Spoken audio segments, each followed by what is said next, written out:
today's video natin mga kapuristang negro ay gagawa naman tayo ng Ferrero bouquet. Pero this is my own version sa paggagawa ng Ferrero bouquet. Usually kasi yung iba gumagamit sila ng lagayan ng Ferrero, pero ako gumagamit ako ng mga artificial na rose flower. So ayan, set up na natin. Ito ang aking kailangan, syempre ang Ferrero. Tingnan muna natin. Labas muna natin lahat.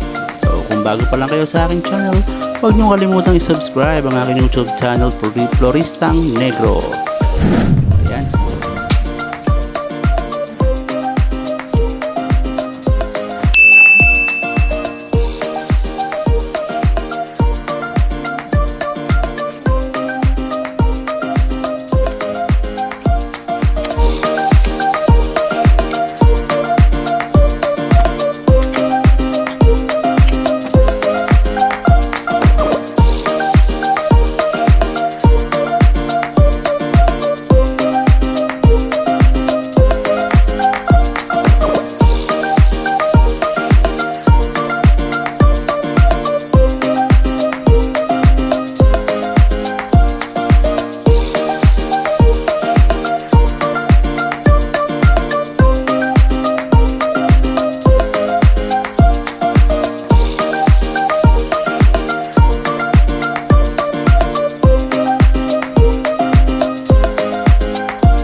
So ayun, tapos na natin siyang ilagay sa stick. So next step naman natin is ilalagay na natin yung Ferrero dito sa ating artificial na rose flower. So yan, dyan ko siya nalagay sa may gitna, ina-open ko lang siya, and then dyan ko siya inikit ng glue gun. So safe naman siya dahil yung ilalim naman ng Ferrero ay meron naman siyang sapit.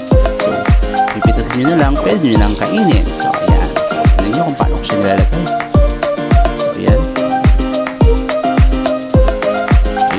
Ayan, nakikita siya. So, ayan guys. Okay.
Tapos na natin siyang ilagay ang Ferrero sa ating artificial flower.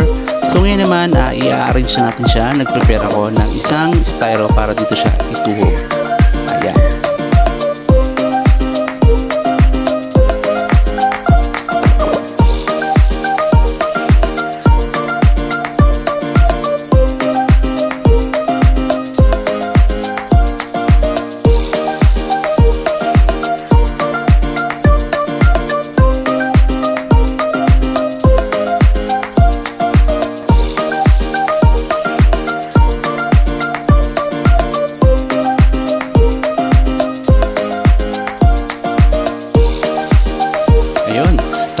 natin, ituhog. So ngayon naman, meron naman akong abaka dito na ipang babalot sa gilid para merong pinakang frame bago natin siya balutin ng ating wrap para hindi siya malambot. So yan, gawin natin. Let's go!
So, eto na ang ating finished product na Ferrero Bouquet. So, let's go. I-deliver na natin sa ating receiver. Okay. Thank you. Thanks for watching mga kanegro.